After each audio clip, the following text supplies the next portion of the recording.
was appointed to a new higher position, not in our office, but in the same organization. Okay. So it was basically like a small, I wouldn't even call it a slap on the wrist, because he didn't know that this was one of the reasons that he was fired. I think they basically just chalked it up to like finances and not having like the funds for his salary anymore or something. Oh. So he didn't know that that's one of the things that got him fired, and then he got a better job a few months later. And yeah, that's the story.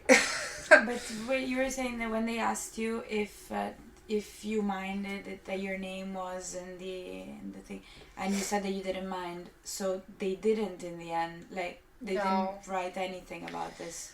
No, I think what happened, and this is me just kind of guessing, is that they made they put like official complaints in his human resources file, but he doesn't know about. Yeah. So basically, I think what happens is that you can like put complaints in the file so they kind of sit there in case they're needed later. Yeah. But the trouble is that I don't think that those HR files always follow people to new jobs. Okay.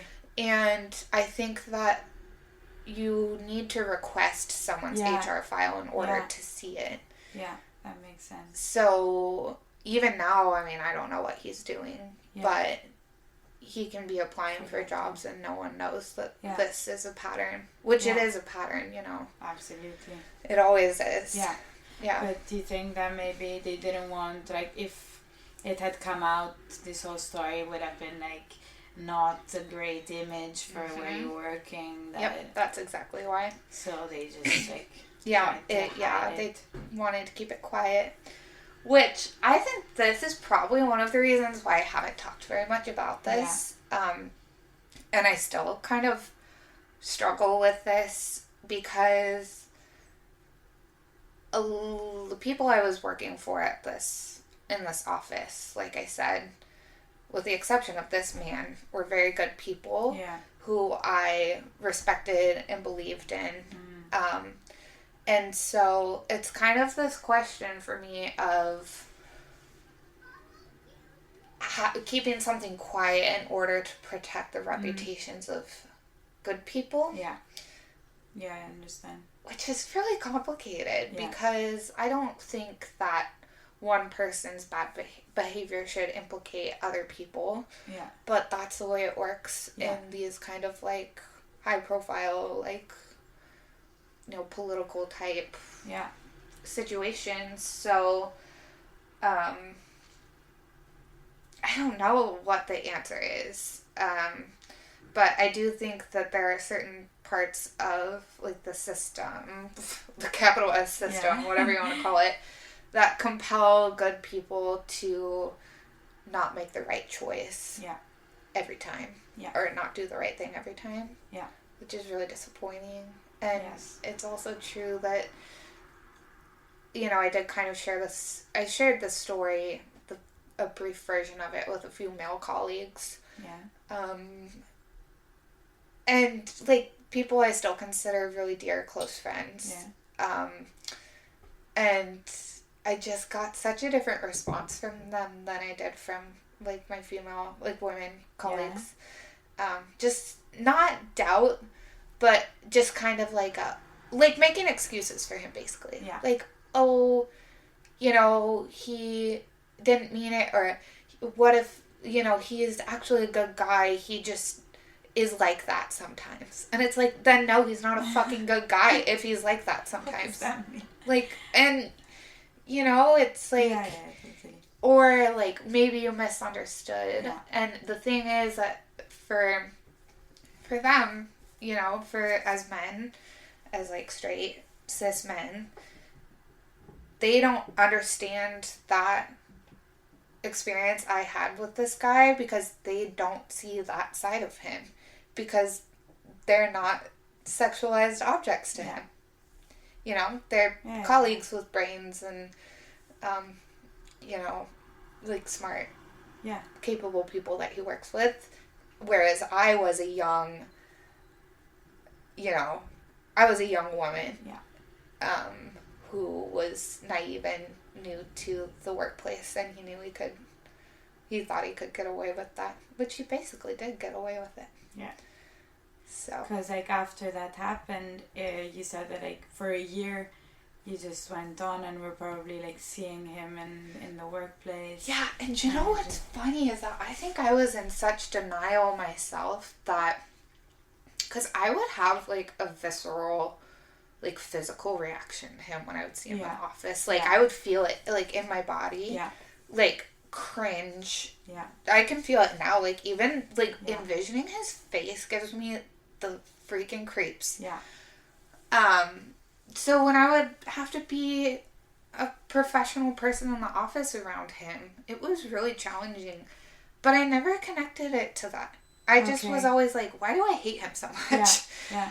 And then it wasn't until all of this stuff, and honestly around me too, that kind of helped me to see it in a new way. Yeah. When I was like, oh, obviously I'm uncomfortable around him because he touched me in an inappropriate way. Yeah.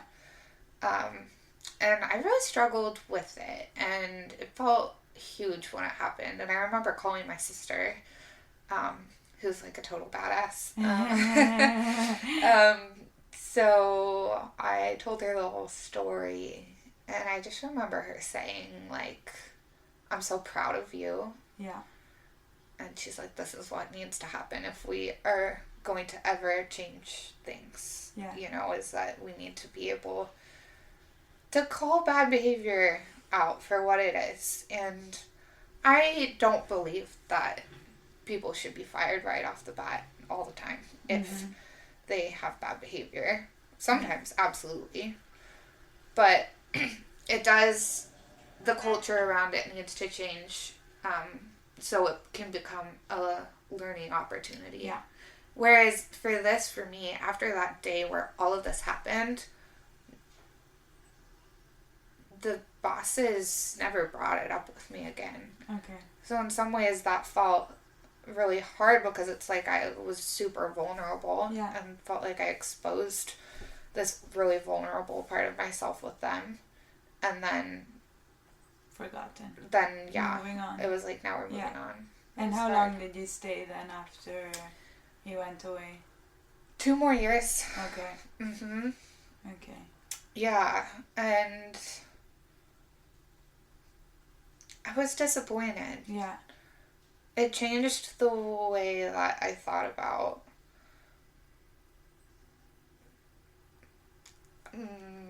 I don't know, like the way I thought about how the world works. Yeah.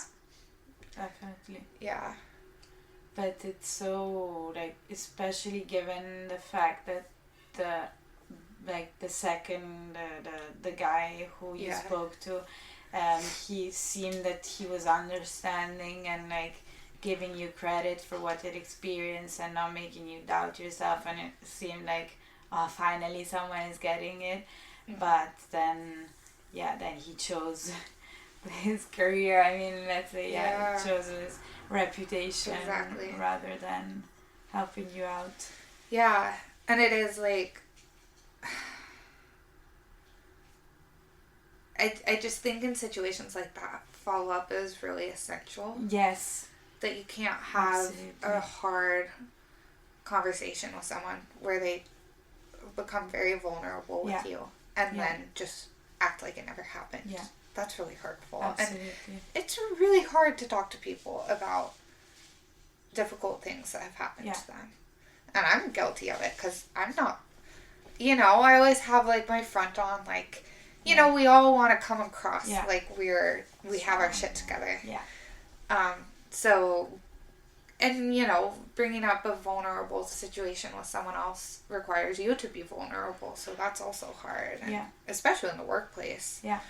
But I think that's maybe the lesson that I take away from it is that, like, if someone gives you their trust enough to, like, share something like this with you, then that's your responsibility, because that's your responsibility to check in with them and make sure they're okay because they trusted you, and that's a big deal, Absolutely.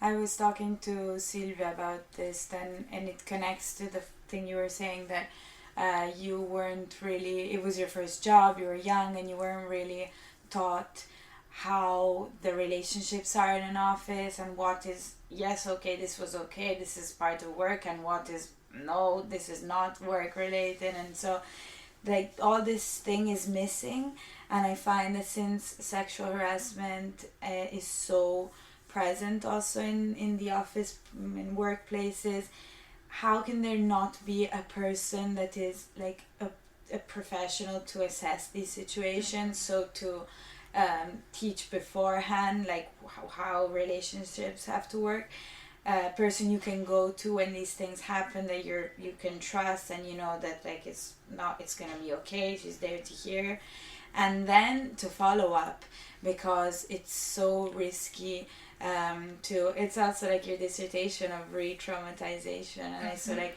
telling a story of a trauma and being traumatized again by it. So it's like, it's not that it ends there, it happens, and then you it's in your memory, it's in your feelings when you see this guy every time. And so there has to be like someone or an actual process to heal and understand what's going on. And it's just like, it's as if no one is actually cares, and it's not as if like that's what's going on, like no one cares, and no one wants to actually solve these situations in a healthy way. So I think that's so right. And I feel like there are like attempts that are made on paper, like sexual harassment trainings, and like your HR, at least in the States, like your HR professional is like the person that you're supposed to go to. But in practice, that is not necessarily reasonable, because like if I don't have a close relationship with the HR person, then I don't feel safe going to talk to them. True. And also, I don't think that trainings, the way that they're done, where it's like, okay, we're all going to set aside 2 hours one day a year to talk about this, that is not how we should go about it, because it's overly simplified, and it's not like based on experience, it's just based on these like generic rules that and I think about one of my other colleagues in the same job who were really close friends. We worked together all the time. We hung out outside of work. He was great. He was like married to one of my close friends, and I remember one day we had this really good conversation, because I like told him I liked his shirt or something, and he was like, "Oh, thank you," and then he said, he's like, "I really think that you look nice at work. Like, I think that you dress professionally," or he was, we're friends. He's like, "But I feel like I can never compliment you." And he's like, and it's hard because I see, you and the other women in the office telling each other like, "Oh, you look great today," or like, "Oh, you got a haircut, it looks so nice," or just, how we as women are we're good at reaching out and complimenting each other and showing vocal support to each other. And he's like, it's hard because I, for one, feel like I can't say that to you. And he's like, and also I can't say that to like the other men. Like, "Oh, I love your shoes." So it's kind of that thing where it's like sexism and the unjust systems of the patriarchy negatively affect all of us. I always think about that I don't know where this comes from, but it's the water we all swim in, or it's the air that we all breathe. And absolutely. That doesn't, if the water is toxic, then all the fish are going to get sick. It affects all of us, and it's in the interest of all of us to address it. And that's why it's hard for me when like men get defensive. It's like, no, like this is good for you too. Why don't we want to make things better for everybody? I don't know. No, I get what you mean. And yeah, if men would realize the benefits of getting patriarchy out of the